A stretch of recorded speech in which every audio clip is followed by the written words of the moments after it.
नमस्कार दोस्तों, आप देख रहे हैं यूएई का best Hindi news channel UAE news Hindi. मैं आपकी दोस्त आकांक्षा आज फिर से खबरों का पिटारा लेकर आई हूं। तो शुरू करने से पहले जो लोग हमें पहली बार सुन रहे हैं, प्लीज़ सब्सक्राइब का बटन दबाएं, वीडियो को लाइक करें और बेल आइकन पर क्लिक करें। यूएई की ताज़ा तरीन खबरों के लिए अब आप हमें इंस्टाग्राम और फेसबुक पर भी फॉलो और लाइक करें, जिसका लिंक डिस्क्रिप्शन बॉक्स में दिया गया है, ताकि यूएई की हर खबर से अपडेटेड रहें। तो शुरू करते हैं।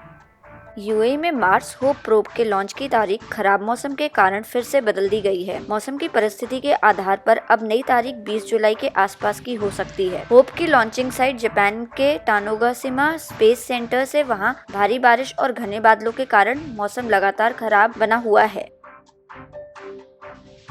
दुनिया की पहली विश्व संस्थान संगठन की लिस्टेड कोविड-19 वैक्सीन ट्रायल के फेज 3 में शुरुआत ही यूएई में ही हो गई है। अबू धाबी में शेख अब्दुल्ला बिन Mohammed Al Hamad, chairman of health department और अबू धाबी द्वारा इस ट्रायल की शुरुआत की गई है। यह trial health care company G42 और चीनी दवा समूह साइनोफार्म के बीच सहयोग से की गई है। इस परीक्षण में अबू धाबी और अलेन के 15,000 से अधिक स्वास्थ्य सेवक हिस्सा लेंगे।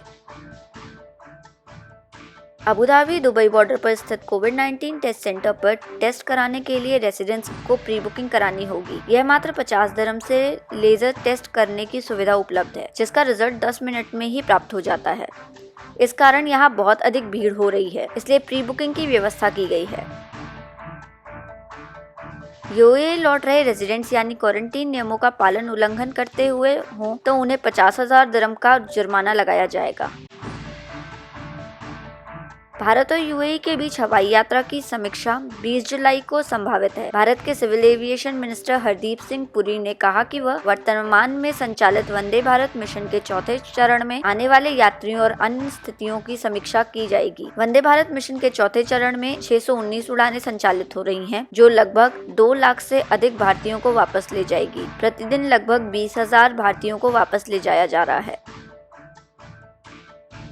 भारत के directorate general of civil aviation द्वारा उन एयरलाइंस को चेतावनी दी गई है जो अनआधिकारिक रूप से चार्टर्ड फ्लाइट्स यूएई से संचालित कर रहे हैं। सभी एयर ट्रैफिक कंट्रोलर्स को बोला गया है कि ऐसी फ्लाइट्स को लैंड करने की अनुमति नहीं दी जाएगी। पिछले दिनों मुंबई में एक चार्टर्ड फ्लाइट राज्य सरकार की अनुमति के बिना उतरी थी, जिसके कारण 200 यात्रियों को 12 घंटे एयरपोर्ट पर अनावश्यक रूप से इंतजार करना पड़ा। इस कार्यक्रम के प्रायोजक है दुबई के श्रेष्ठ movers and packers and logistic solution provider हॉनो के प्लीज द्वारा पैकिंग, मूविंग, शिफ्टिंग, फिक्सिंग आदि कार्य पूर्ण कुशलता, सुरक्षा एवं सावधानी से वेल स्किल्ड कर्मचारियों द्वारा रीजनेबल रेट्स पर किए जाते हैं। हॉनो के प्लीज द्वारा कंपनीज को लॉजिस्टिक सॉल्यूशन जैसे रेंटल ट्रक्स, बाइक्स, ट्रेलर्स आदि की भी उपलब्धि कराई जाती है। संपर्क के लिए उनकी वेबसाइट को विजिट करें honokeplease.ae और कॉल करें। डिस्क्रिप्शन बॉक्स में बाकी सारी डिटेल्स दी गई हैं।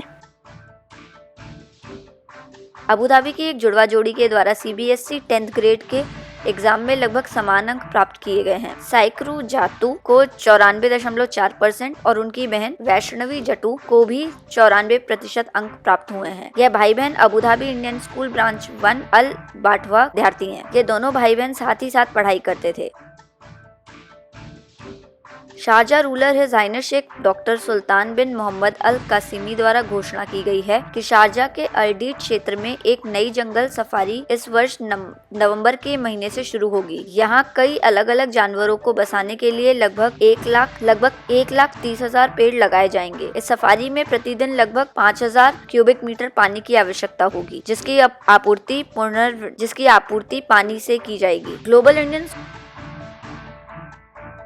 स्कूल अजमान की प्रिंसिपल मलाठी दास को बुधवार को दोहरी खुशी प्राप्त हुई। उन्होंने इस दिन $1 मिलियन का दुबई ड्यूटी फ्री जैकपॉट इनाम मिला और इसी दिन सीबीएसई 10वीं ग्रेड के रिजल्ट में स्कूल के 100% बच्चे पास हुए। मलाठी दास पिछले 32 वर्षों से यहाँ प्रिंसिपल हैं। इनाम में जीती हुई राशि का कुछ हिस्सा वे स्कूल के प्लेग्राउंड, लाइब्रेरी और लैब को विकसित करने तथा जरूरतमंद बच्चों की मदद करने में उपयोग करेंगी।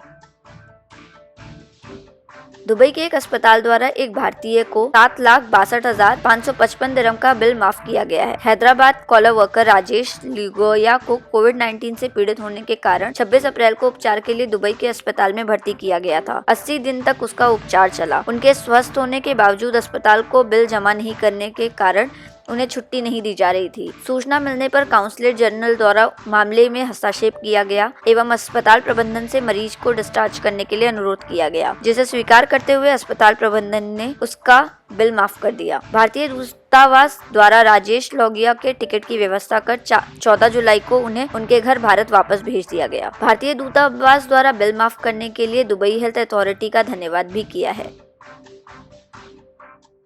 गुरुवार 15 जुलाई की शाम को दुबई और अलेन के कई हिस्सों में कहीं मध्यम तो कहीं तेज बारिश हुई, जिससे कई जगह सड़कों पर और ड्रेनेज में पानी का भराव हो गया। हमसे जुड़े रहने के लिए धन्यवाद। यूएई न्यूज़ हिंदी, खबरें अपनों की अपनों के लिए।